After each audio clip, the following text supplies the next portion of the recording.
Y este poder Jesucristo lo expresó en el Evangelio de Juan 5:39 con estas palabras: mis palabras son espíritu y son vida. La razón por la cual ningún otro libro que puedas tú leer en la historia te pueda cambiar o transformar tu manera de ser es simplemente porque nadie puede comprender la constitución del ser humano más que Dios. Dios nos revela en la Biblia que somos un espíritu, tenemos un alma y vivimos dentro de un cuerpo. Y esto nadie lo ha podido investigar, porque para que sepamos quiénes somos, el Creador es el único que nos puede decir quiénes somos y de qué elementos estamos compuestos. Esto fue la gran equivocación del doctor vienés psicólogo Sigmund Freud, cuando él creyó que simplemente somos mente o alma y cuerpo, y que el problema del ser humano se encuentra en la mente. Y cuando comenzó a hipnotizar a sus pacientes de neurastenia, se dio cuenta que estaban cada vez más locos. Él mismo tuvo que recurrir finalmente a pastillas o a tranquilizantes de los ataques que tenía de histeria a las 2, 3 de la mañana. Cuando leemos a Mahatma Gandhi, simplemente fue un gran pacifista, evitó que los ingleses finalmente conquistaran la India a través del pacifismo. Cuando leemos a los filósofos, nos damos cuenta que alcanzaron un grado de intelectualidad superior a cualquier filósofo del siglo XXI. Pero vuelvo a repetir, y el énfasis en esta mañana, en esta tarde, va a ser el poder de la Biblia. ¿Por qué la Biblia tiene ese poder de cambiarte y de transformarte?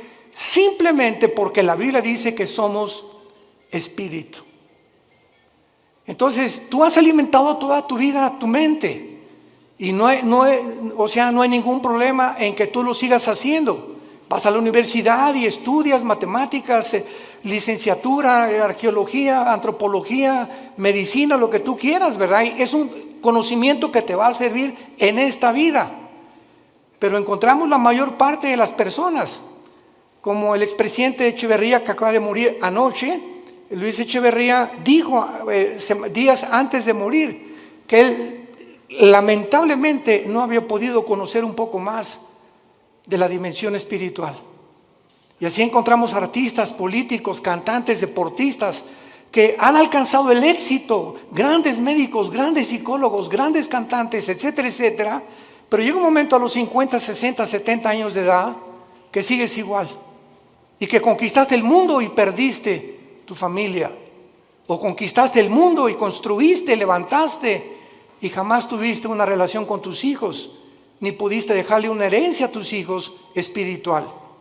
Pero cuando descubrimos que somos más que intelecto, más que conocimiento, que somos un espíritu, ese espíritu que tienes tú dentro y que tengo yo necesita alimento, necesita dirección, necesita algo que pueda hacerlo desarrollarse para que tú puedas tener una protección interna con las tentaciones que nos rodean en el mundo y con la fama, la publicidad, la sexualidad, el placer, etcétera, etcétera, que nos ataca continuamente. El espíritu dentro de tu vida, fortalecido a través de la lectura de la palabra de Dios, llegas al final irreprensible sin tener nada de qué avergonzarte.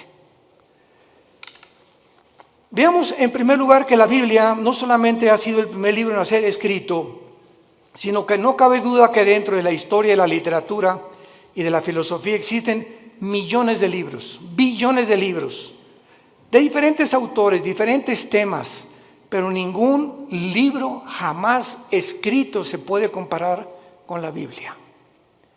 Este año cumplimos 46 años de ministerio.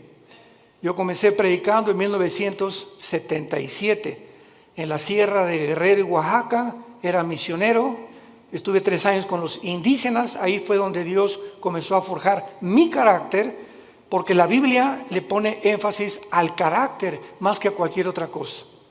Si tú alcanzas el nivel que quieras y no tienes carácter, no puedes mantenerte en ese camino, porque no solamente es comenzar, sino lo que cuenta es cómo terminas. Hay muchos que comienzan bien, pero terminan mal, porque su carácter, su vida jamás la pudieron disciplinar por la cuestión espiritual. Nunca atendieron el área espiritual, que es la más importante. Veamos también nosotros que grandes hombres han hecho diferentes declaraciones acerca de la Biblia. Por ejemplo, Abraham Lincoln. Abraham Lincoln, cito sus palabras: creo, dijo, firmemente que la Biblia es el mejor don que Dios jamás haya dado a los hombres. Todo el bien que emana del Salvador del mundo se nos comunica a través de este libro incomparable. George Washington, el primer presidente de Estados Unidos, dijo: es imposible gobernar cualquier nación sin Dios y sin la Biblia. Emmanuel Kant, el gran filósofo francés, dijo: la existencia de la Biblia es el mejor beneficio y lo más grande que la raza humana jamás haya recibido de Dios. Y todo intento de desprestigiarla es un crimen contra toda la humanidad. Isaac Newton, el gran científico, ¿verdad?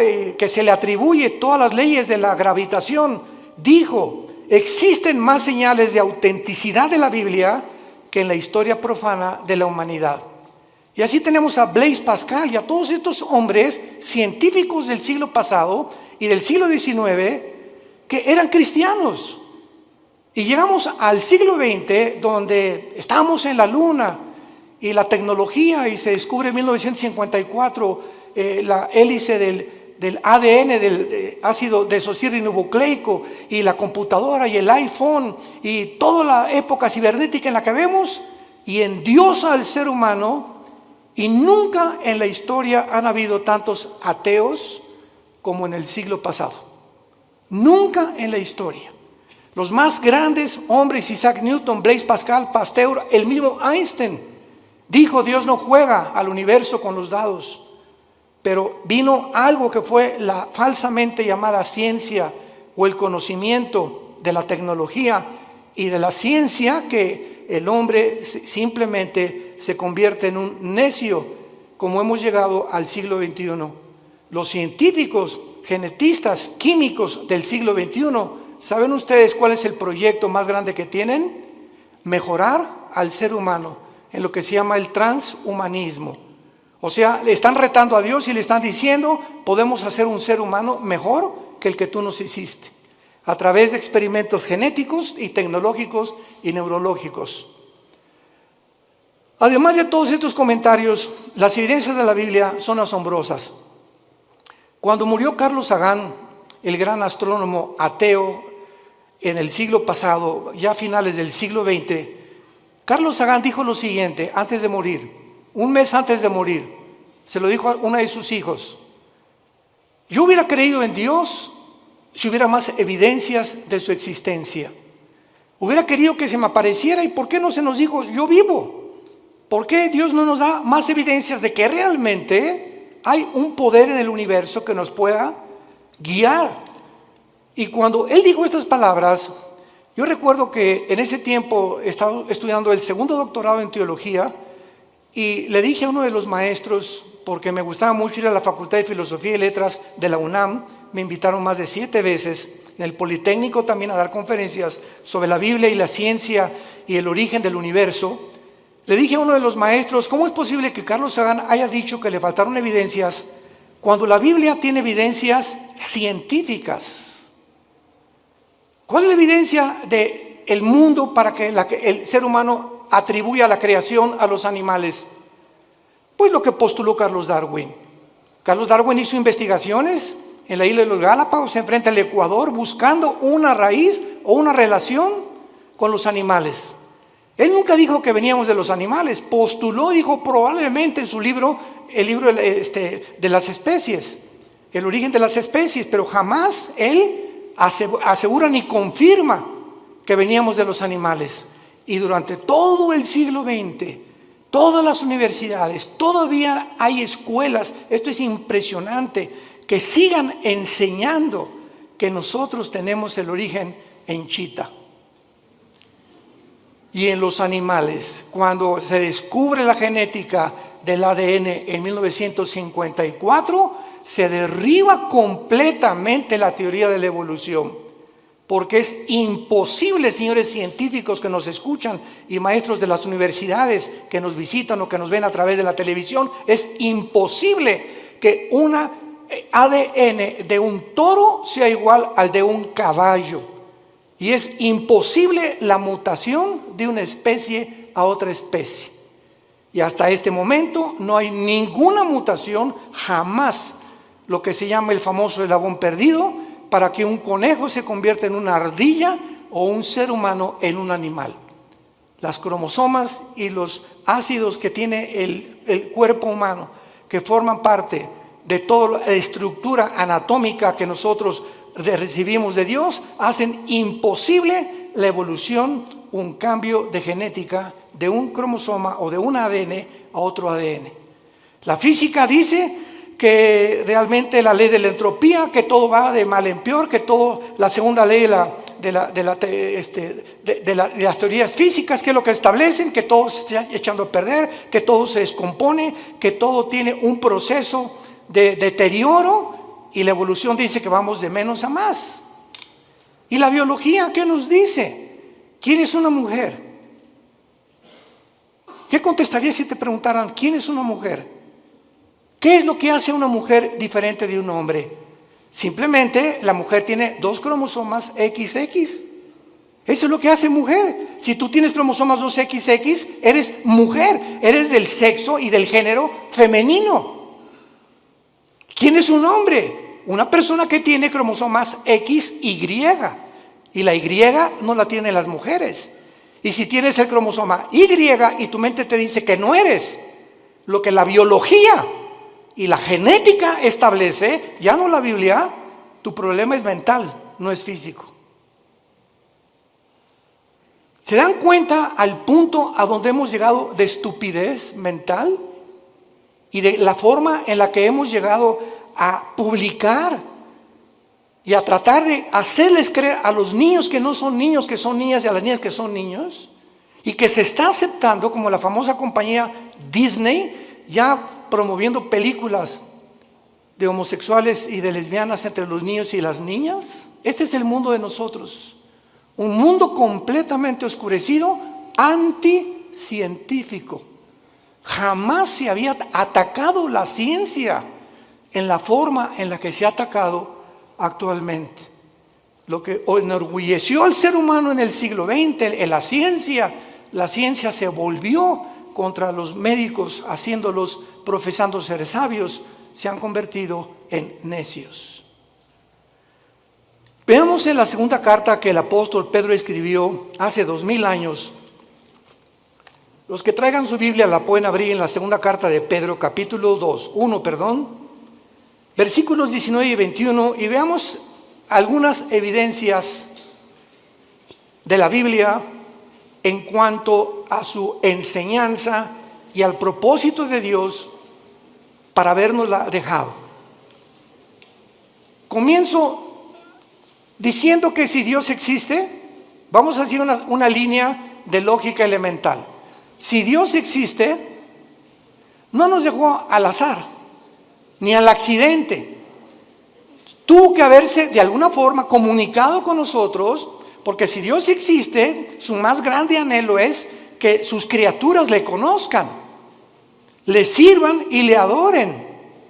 Y esta es la razón por la cual envió a Jesucristo su Hijo hace 2000 años, para que Él pudiera decir: yo soy el camino, yo soy la verdad, yo soy la vida. El que quiera conocer la voluntad de mi Padre conocerá si la doctrina es mía o si yo hablo por mi propia cuenta. El que habla por su propia cuenta, su propia gloria busca. Yo he venido a buscar la gloria y a hacer la obra de mi Padre que me envió. Mis palabras son espíritu y son vida. Yo soy el pan que descendió del cielo, yo soy el camino, la verdad y la vida. Estas palabras de Jesús en Juan 14:6 son las que cambiaron mi vida hace 48 años. Cuando yo me enfrenté a Jesucristo en la Biblia, yo venía del Partido Comunista porque me convertí en un ateo decepcionado de la religión popular en México. Quería ser cura a los 13 años de edad, Me decepcioné tan grandemente de la religión que me convertí al ateísmo, me fui al otro extremo, porque yo creí que ellos representaban realmente a un Dios que no es el Dios de la Biblia.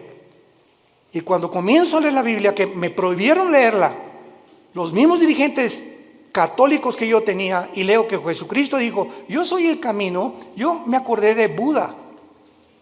Buda antes de morir dijo, no soy la verdad, busquen la verdad, le dijo a los discípulos.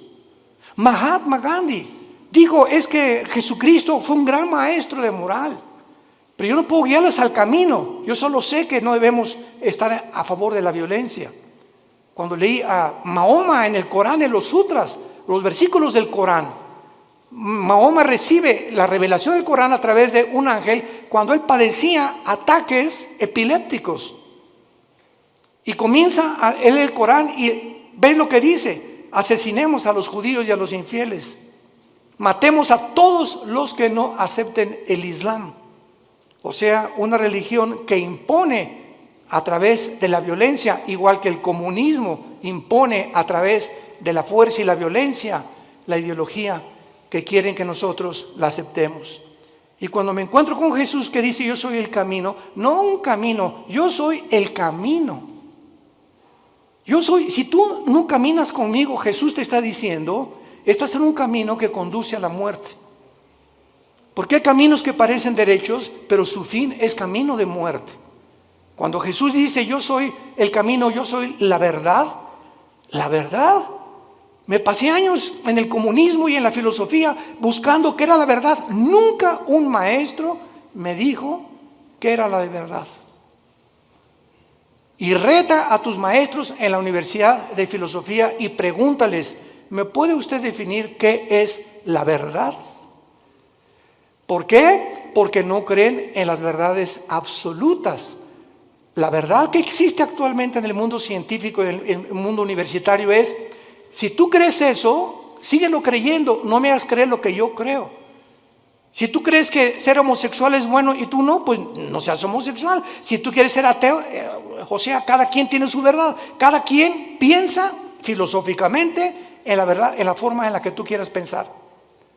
Entonces, esto se llama relativismo, donde no hay una verdad absoluta. Cada quien piense y cada quien tiene su propia verdad. Si tú crees que abortar es malo, ¿verdad? Pues entonces no abortes. Si tú crees que abortar es bueno, o sea, no hay una regla, no hay un parámetro para establecer códigos de conducta y de ética en el mundo más que en la Biblia. Y cuando Jesús dice yo soy el camino, la verdad y la vida, ahí te caes derrumbado totalmente. Él dice que Él es la razón por la cual tú existes, que esta es la razón por la cual tú naciste, que Él es la razón por la cual tú tienes que vivir la corta vida que nos queda, y que si tú no caminas con Él y no crees la verdad que Él trajo al mundo y no entiendes que Él realmente puede transformar tu vida no se pudo comparar con la de una vaca, con la de un perro o con la de un ratón. Los animales se levantan, pastan, comen y se acuestan. Se duermen, comen, pastan y se acuestan. Millones de seres humanos viven bajo la misma rutina.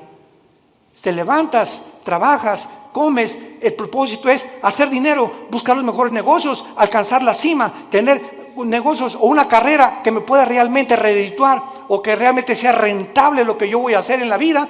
Y si no es el dinero y no es el éxito y no es la fama, casi nadie la sigue. Y otros, como no pueden, lo hacen a través de la violencia, del robo, el secuestro, la drogadicción, a través de todo ese tráfico humano, etcétera, etcétera. Como ahora acaban de encontrar, ¿verdad? Que este señor Epstein, que tenía amigos con todos los gobernadores casi de Estados Unidos, y formaron un núcleo de tráfico humano de niños de 10 y 12 años que los violaban y los vendían en Europa, en Francia y en América.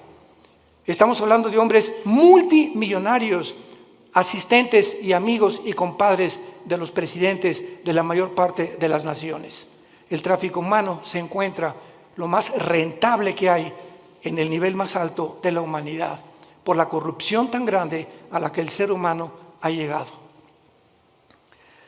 En esta segunda carta, el apóstol Pedro nos revela tres cosas acerca de la Biblia. Y dice así, tenemos también, 2 de Pedro 1, versículo 19, tenemos también la palabra profética más segura. Tenemos la palabra profética más segura. ¿Más segura que qué? Pues más segura que milagros. Ahorita hay cantidad de cristianos que siguen buscando milagros. Personas que dicen, si yo veo un paralítico ahorita enfrente de mis ojos que se levanta y me dice su médico que tiene 15 años o 10 años sentado en una silla de ruedas y comienza a caminar, voy a creer en Dios. ¿No es cierto? No es cierto, no es cierto. Tus emociones van a ser exaltadas, te vas a asombrar realmente. ¿Y cuánto te va a durar esa emoción que tuviste al ver un milagro? Te va a durar 3 o 4 días y sigues siendo la misma persona. Porque los milagros no cambian al ser humano, porque la fe no es por ver, la fe es por oír y por oír la palabra de Dios. Si tú no te conviertes y tu transformación no es por oír la Biblia, todo lo demás es completamente secundario y relativo. Entonces, cuando dice Pedro que la palabra profética es más segura, nos está diciendo que las profecías de la Biblia que se han cumplido, solamente cuando Cristo muere en la cruz, 33 profecías se cumplieron de los profetas hebreos del Antiguo Testamento. 33 profecías. Yo recuerdo que en aquel tiempo que estudiaba las profecías de Dios, me llamó la atención las profecías de tu padrino Nostradamus. El famoso disque vidente o profeta. Y cuando leí las profecías de Nostradamus, que las hacía en forma de versos, etcétera, etcétera, se cumplieron el 15% y el otro 85% jamás se cumplieron. Cuando oí que Janine Dixon, una mujer que una semana antes que asesinaran al presidente John Kennedy en la ciudad de Dallas, 1962-63, dijo una semana antes a los periodistas del New York Times, veo sangre en Dallas en el presidente.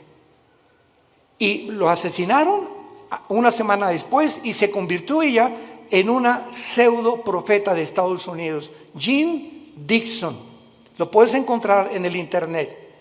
Y a las 3 semanas, pues la rodearon los periodistas, profetícenos, díganos algo. De ahí en adelante, ninguna profecía de ella se cumplió.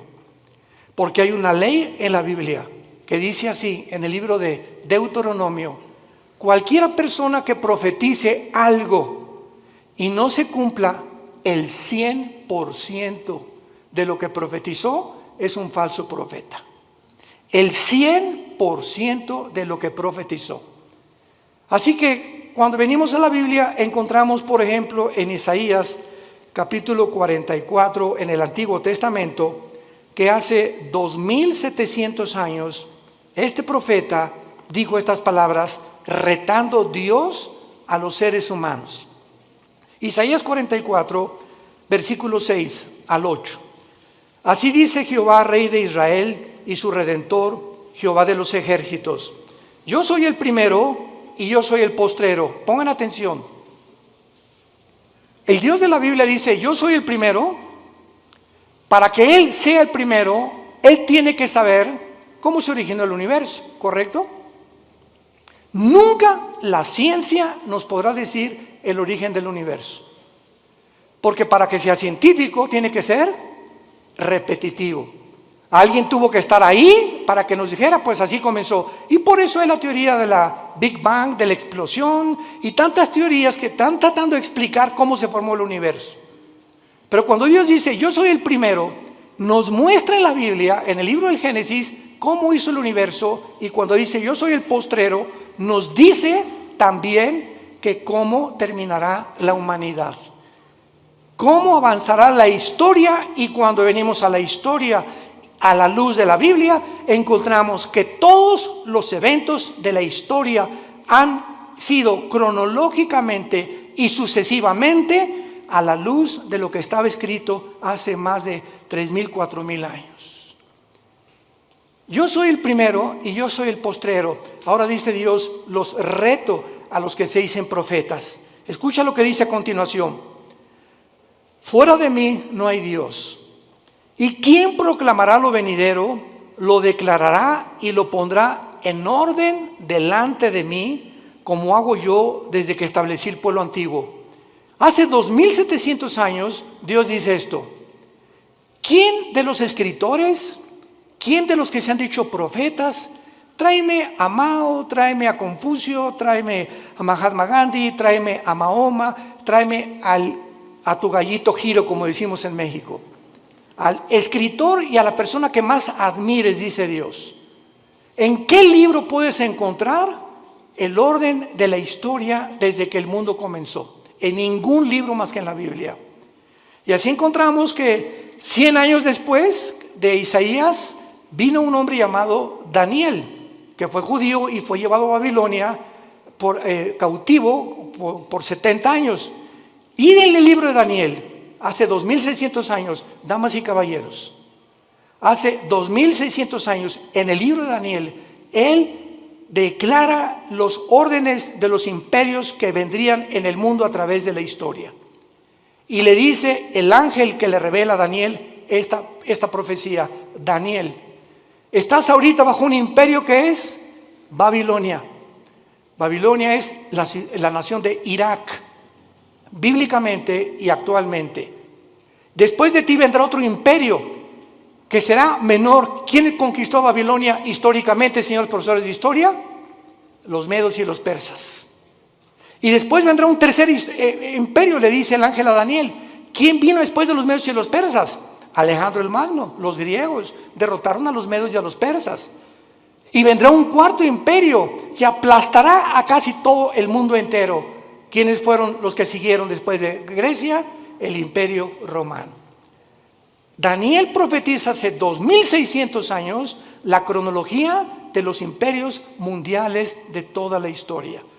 Y finalmente lo pueden encontrar en otras conferencias que hemos dado.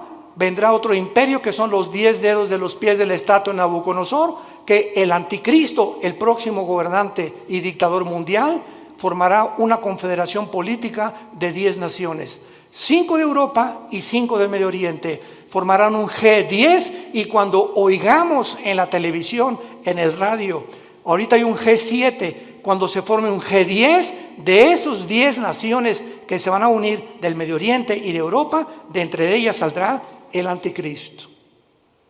Y nosotros ya no estaremos aquí, ahí nos vemos al rato. Porque vendrá el arrebatamiento de la iglesia. Pero no me quiero profundizar ahorita en eso. Y finalmente en esta profecía de Isaías, dice el versículo 8, no teman. Desde el Génesis hasta el Apocalipsis, el mensaje a los cristianos es: no tengamos miedo de nada. No teman, ni de los temblores, ni de las inundaciones, ni de la Tercera Guerra Mundial, ni de explosiones volcánicas, ni del hombre, ni del diablo, ni de los demonios. Porque mayor es el que está entre nosotros que el que está en el mundo. Mi paz les dejo, mi paz les doy. Mantén esa paz dentro de ti. Mantén esa paz. Esa paz es el secreto de la salud. Acabo de declarar el Hospital Hopkins, de los más prestigiados de Estados Unidos, y la Clínica Mayo Rochester en Boston, que el factor común denominador que está ocasionando las enfermedades más grandes en el mundo actualmente y el origen de las enfermedades más grandes ahorita en el mundo es el estrés. ¿Qué es el estrés? Una condición donde no tienes paz, estás ansioso, estás temeroso, estás frustrado que no se vaya a cumplir, comienzas a tener miedos de algo que no va a suceder, te adelantas al futuro. ¿Y si mi hijo se va? ¿Y si se pierde mi esposo? ¿Y me quedo sin seguro social? ¿Y cuando estoy viejita que me va? Y comenzamos en un mundo a construir que no existe más que nuestra propia mente por la falta de paz. Comienza a preocuparte por el dinero, preocuparte por la salud, preocuparte por tantas cosas, el tráfico, etcétera, etcétera. Y si cuando te des cuenta, ese estado mental afecta tu sistema cardiovascular, tu corazón, tus pulmones, tu hígado, tu páncreas, tus intestinos. El estado mental se llaman enfermedades psicosomáticas. Afecta completamente todo tu ser. Y es lo que descompone tu vida, porque si no tienes paz, no puedes disfrutar nada, ni siquiera tus vacaciones.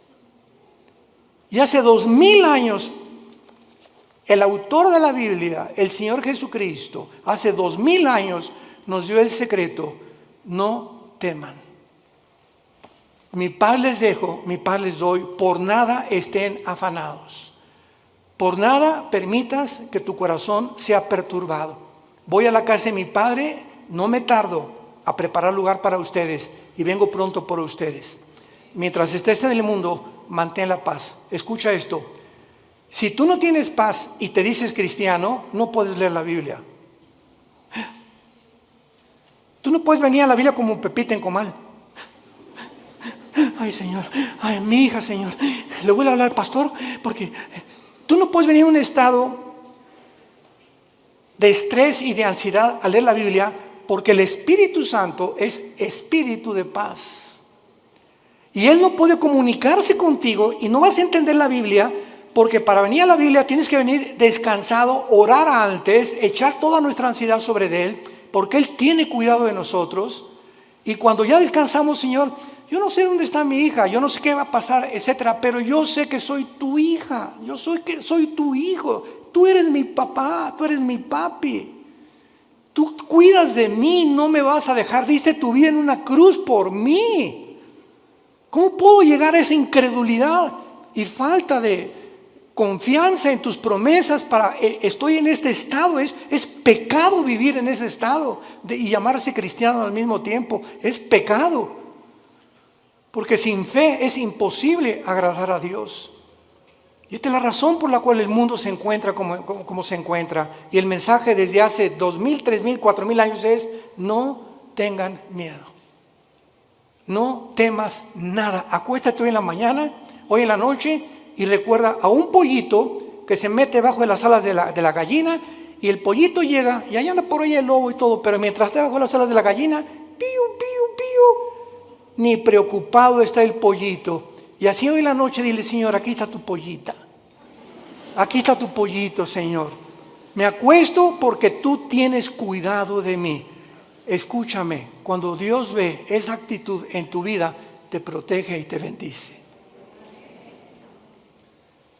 No hay otra manera de agradar a Dios más que creyendo que realmente es nuestro Padre y nos cuida y nos protege porque nos amó en una cruz. Y al que no escatimó a su Hijo, ¿cómo no nos dará todas las cosas si nosotros se las pedimos? Regresamos a segunda de Pedro, y Pedro entonces cita en primer lugar las profecías como lo más seguro que tenemos para que nuestra fe descanse en un libro que no solamente es especulativo. Yo recuerdo cuando leí El origen de las especies de Darwin, ¿saben qué dice? Chance y, puede que, no estoy seguro, a lo mejor. Eso no es un lenguaje científico, por el amor de Dios. Un lenguaje especulativo. Vienes a la Biblia y escuchas: yo, el Señor, he dicho. Y todo lo que menciona la Biblia es afirmativo, porque no hay absolutamente ninguna contradicción en la palabra de Dios, porque fue inspirada por Dios. Entendiendo primero esto, que tenemos la palabra profética más segura, a la cual haréis bien en estar atentos, como una antorcha que alumbre en lugar oscuro, hasta que el día esclarezca y el lucero de la mañana salga en vuestros corazones. En segundo lugar, vivimos en un mundo donde Ucrania acaba de ser invadida por Rusia. Ya actualmente Israel está enviando gas a través de Egipto a la Unión Europea. Cuando las naciones árabes desde el 48 que se independizó Israel, odiaban y han perseguido a los judíos, ahora los árabes buscan la protección de Israel. Esto es inconcebible que esté pasando, pero la Biblia profetizó que así se iba a cumplir. Es un mundo de confusión completamente. Ahorita Putin va a estar enojadísimo, pero así no poder dormir de saber que Israel está sosteniendo y proveyendo el gas que Rusia le proveía antes a la Unión Europea, y esto lo va a encender más para cumplir la profecía de Ezequiel 38-39 de Gog y Magog, cuando la Biblia dice que vendrá Rusia con Irán, con Turquía, con el Líbano, con Marruecos, con Etiopía, para atacar, invadir Israel en la Tercera Guerra Mundial. Entonces es impresionante cómo todas las piezas están formando cuando estudiamos y estamos atentos a la Biblia como la única luz que tenemos. Tú puedes ahorita oír a los politólogos, a los conferencistas en la televisión, en el radio, y están hablando una sarta de tonterías. ¿Qué piensas? No creo que Putin invadió Ucrania, ya lo invadió. ¿Ahora qué va a pasar? Pues las sanciones económicas van a hacer que Putin se arrepienta, y lo dijimos desde antes, y pueden oír las conferencias, lo citamos varias veces, y no somos profetas, simplemente citamos la Biblia. De acuerdo a la Biblia, Ucrania no podía ser devuelta a la Unión Europea, ni tampoco convertirse en la OTAN, porque Ucrania es de las naciones magogitas que forman parte de la invasión final de Rusia contra Israel. Y Ucrania viene bajo el nombre de Magog. Toda la región de Magog, que es el noreste, Lituania, Estonia, Latvia, Kirguistán, Kuzbekistán, Kazajistán, Pakistán, Afganistán y todas las que están al sur junto al mar Negro y al mar Caspio, son las naciones que la Biblia profetizó hace 2800 años que invadirían Israel. Así que bíblicamente Ucrania nunca va a dejar de estar bajo el poder de Putin. Y ahora Putin va a seguir con las demás, por eso ya Finlandia y Suecia corrieron a la OTAN y están buscando el paraguas de la OTAN porque temen la invasión también de Putin. Todo está escrito exactamente como la Biblia lo profetizó. Y todas las demás opiniones son opiniones especulativas, hipótesis, teorías que la gente tiene. Y cuando nos entrevistan a los cristianos, les decimos, esto va a pasar, y esto va a pasar, y esto va a pasar. No lo digo yo, está escrito en este libro. Haríamos bien en estar atentos a la Biblia, hoy más que nunca. No hay, escucha esto, no hay otra luz en el mundo, no hay otra luz más que la Biblia. ¿Y sabes algo más? Tú eres la luz. Tú eres cristiano, tú eres la luz. Tú eres la única luz en tu casa. Tú eres la única luz en tu taller de carpintería. Tú eres la única luz en tu bufete de abogados. Tú eres la única luz en tu clínica de médicos. Tú eres la única luz en tu escuela, en tu universidad. Los cristianos somos la única luz y tenemos alrededor a gente muriéndose, lastimada, enferma, necesitada. ¿Y tú callado? ¿Por vergüenza, por pena de hablar de Jesucristo? Y decirles que Jesús es la única respuesta y que los invitas a conferencias como estas para que puedan ellos abrir los ojos a la realidad espiritual del mundo. Si tú eres ese tipo de personas, vas a dar cuentas en el día del juicio a Dios. Porque el Espíritu Santo vendrá sobre nosotros, Hechos 1:8, y me serán testigos. ¿Eres testigo? Desde el tiempo que tú te convertiste, ¿hay alguna persona que tú le hayas hablado de Cristo y que lo hayas guiado a la cruz? Examina tu corazón llegando hoy en la noche, ponte rodillas y ora a Dios y dile sinceramente: Señor, te pido perdón. Tengo 3 años en Cristo, tengo 5 años en Cristo, tengo 10 años en Cristo y a nadie le he hablado de ti, ni los he guiado a la cruz, ni he orado con nadie y me digo cristiana y me digo cristiano.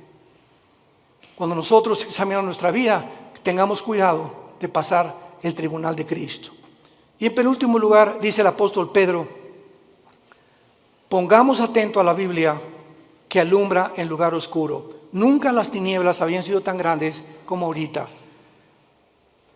Políticamente, cuando el comunismo se demostró, en 1991, Mikhail Gorbachev, con su perestroika, que fue un fracaso la ideología comunista, que no funcionó en todo el siglo XX, en ningún país, porque el ser humano regresa a desenterrar esa ideología. Cuando se demostró del 48, que ganó el 45 en la Segunda Guerra Mundial, hasta ahorita, que el mundo prosperó con el capitalismo, con las democracias, porque ahora son completamente desprestigiadas, barridas, echadas a la basura. Ya no hay democracia, ya no hay capitalismo, ahora hay socialismo y ahora hay comunismo. Cuando la historia nos muestra que son ideologías que fracasaron. No necesitamos discutir nada, la historia demuestra que el hombre no aprende de la historia. Políticamente, religiosamente, científicamente, filosóficamente, en cualquier área que tú me menciones, el mundo está de cabeza. Es un mundo de locos. Escucha las declaraciones de los gobernantes en el mundo, la mayor parte de ellos, lo que están hablando. Hablan, de veras dices tú, Dios mío, ¿cómo puede este hombre dirigir un país con las cosas que él habla? Así está el mundo de loco. Y la mayor parte de la gente lo está aceptando. Y finalmente dice el apóstol Pedro, entendiendo primero que ninguna profecía de la Escritura es de interpretación privada. La Biblia, tú no puedes venir y decir, yo creo que esto dice. O voy a interpretar que esto es lo que significa. Cuando tú vienes a la Biblia y tratas de interpretar de acuerdo a tu percepción o a la forma como tú visualizas un versículo o un pasaje, sígueme con mucho cuidado, sin tener en cuenta los demás pasajes de la Biblia, te conviertes en un hereje, en una hereje. Porque no es de interpretación privada. La Biblia está compuesta por 66 libros. 66 libros escritos en más de 1500 años. Por más de 40 autores diferentes. Pastores, profetas, Isaías trabajó en el gobierno, Daniel fue asesor de los emperadores, por diferentes personas de diferentes oficios, diferentes profesiones. Pero los 66 libros de la Biblia fueron guiados y están articulados como una tela, como los hilos de una tela que forman una alfombra completamente integrada. Y cuando tú sacas un hilo, haces que otro hilo se desgaje y comienzas a romper el tejido. Entonces tú no puedes sacar un hilo sin tener en cuenta los demás hilos de la tela. Y así es la Biblia. Entonces las personas que han tratado de sacar versículos de la Biblia, como los mormones, que Jesucristo no es el Hijo de Dios y que todos tenemos 10 esposas. Los hombres, amén. ¿Verdad? Pues claro que todos simpatizan con eso. Por eso prospera el mormonismo, es la religión más multimillonaria que existe ahorita en el planeta Tierra. Los testigos de Jehová, el infierno no existe. Jesús no puede ser Dios porque él dijo, es que yo soy menor que Dios, mi Padre es mayor que yo. Y no entiende que él bajó al mundo y se puso debajo del Padre temporalmente para someterse y regresó al mismo nivel que el Padre y está sentado a la diestra del Padre en las alturas y toda potestad le ha dado en el cielo y en la tierra. You complete me and my being. Your smile captivates my heart. I am so not me when you look at me. I forget what I really had to say. This is the magic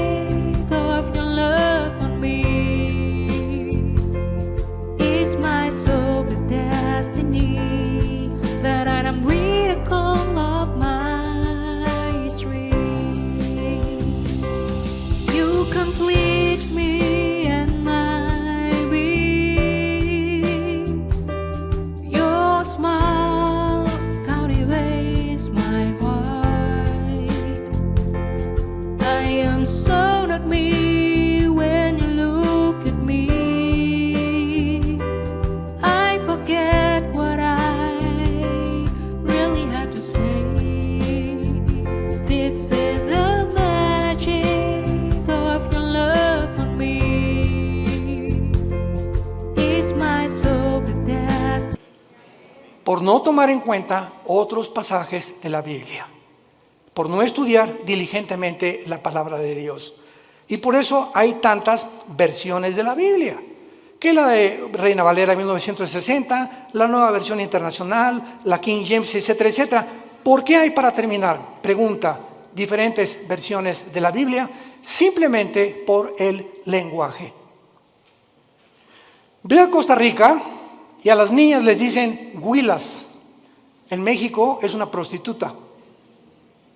Aquí le hicimos popote a lo que absorbemos en un líquido, allá le dicen pajilla. Ve a España y tienen otro tipo de palabras, ve a Brasil, ve a Argentina y tienen otro tipo de palabras, etcétera, etcétera. Ahora que tenemos nuestro programa de televisión y que estamos en 59 naciones, ya casi 60, gracias a Dios, yo trato de buscar una palabra. Por ejemplo, aquí chango es un mono, ¿verdad?